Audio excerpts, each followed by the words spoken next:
adding 2 All-Stars in the offseason. Let's take a look at why they may be struggling. After adding Paul George and Carmelo Anthony in the offseason, the Thunder haven't come close to meeting expectations. Each of their 12 losses on the year have come when favored in Vegas. OKC has faded throughout the games all season. They've owned the third best scoring margin in the NBA during the first half, but have been outscored by 50 points after halftime. So who's to blame? Well, the Thunder bench ranks in the bottom 2 of the NBA in points, rebounds, and assists per game this season. That group mustered up only 16 points last night. For more on the Thunder struggles, let's get it back to First Take. Antonina, thank you. The Thunder are ready for the turn of the calendar because November has not been kind. With the loss last night to the Magic, OKC fell to 4-9 in November, which is the franchise's worst record in a calendar month this decade. Stephen A., a lot of talent on this roster. What is really wrong with this team? What's wrong with this team is the coaching. And we have to say that. And I take no pleasure in saying that because I've always been a fan of Billy Donovan. He's a 2-time national champion at the University of Florida. He's guided this team to within one game of an NBA Finals berth when Kevin Durant was there a couple of years ago.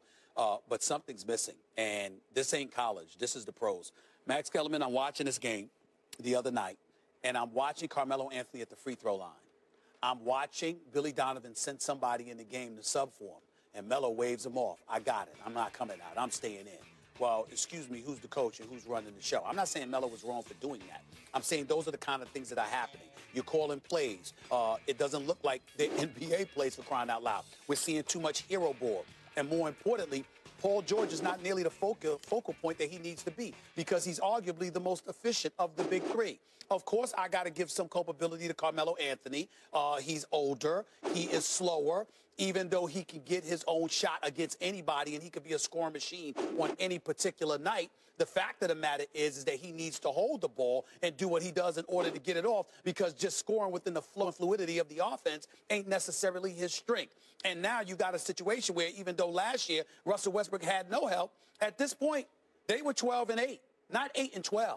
So you're 4 games worse, okay? Your defense is suspect. You can't guard anybody. You can't defend the pick and roll. Plays are not being called. Hero ball is being allowed to take place. And it speaks to me what's glaringly lacking, a strong, forceful NBA voice on the coaching sideline that reels these guys in, because that's what it's going to take. The way they look right now, it's bad. Hard to imagine a team with Russell Westbrook and Carmelo Anthony would resort to hero ball. Who could have seen that coming?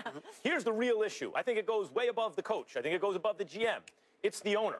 Clay Bennett, who's a villain in Seattle, right, steals the franchise away, brings it to a smaller, less relevant market, a less important place in professional sports. Great home court advantage, though. Still, it's not Seattle in terms of the resources of your market. Yeah, it's true. And he's cheap.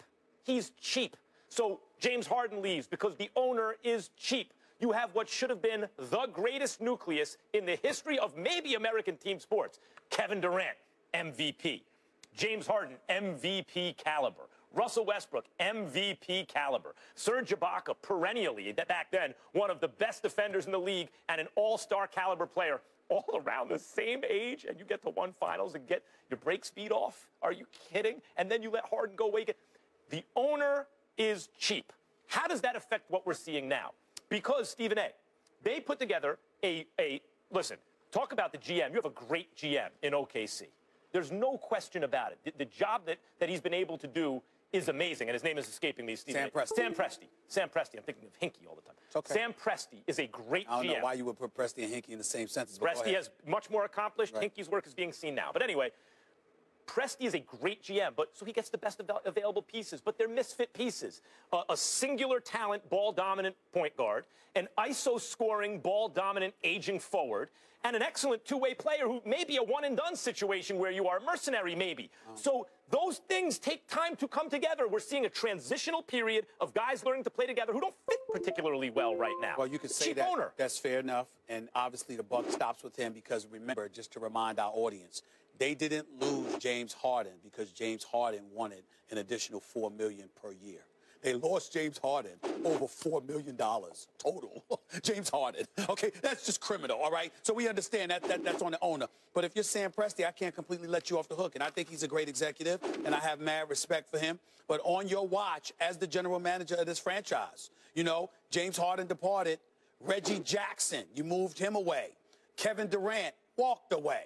So I got to look at you there, too. And then not only that, you had Scott Brooks, and then you go from Scott Brooks to Billy Donovan, as opposed to somebody like our very own Mark Jackson or somebody else. Who was better in the playoffs, Scott Brooks or Billy Donovan? Well, to me, Scott Brooks. I thought Billy Donovan was better playoff coach. Well, I mean, he might have been a better playoff coach, but we saw it 2 years ago. Last year, not so much, but you might be right because it's not his fault, but Kevin Durant left. What I'm saying to you is one would argue that there were better options than both Brooks and Billy Donovan. And Sam Presti might not have hit a home run with those Remember things. when they, so you got to pay attention to that, too. Remember when the CBA was negotiated, and the point of view of the owners was, we need this revenue sharing and salary caps and team and all these kind of things, max contracts, because the small markets need to be able to compete with the big markets.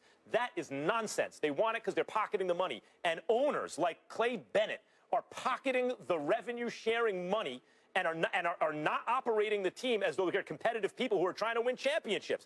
That's the issue. If it was in a bigger market or with a less cheap owner, they wouldn't be in this situation. The Thunder shooting 43%, third worst in the league. Only the Mavs and Bulls shooting worse. Let's leave it there, guys. For the first time in nearly 9 months, Tiger Woods will play competitive golf and says this comeback is different. Take a shot if you heard that before. Should we believe the 14-time Major champ? And look who's here. It's always Tim's season. Fabulous Jada in the house. Don't go anywhere. So much to discuss with these fine gentlemen. How we doing? Good to see you. Mary had a little lamb whose fleece was white as snow, but after an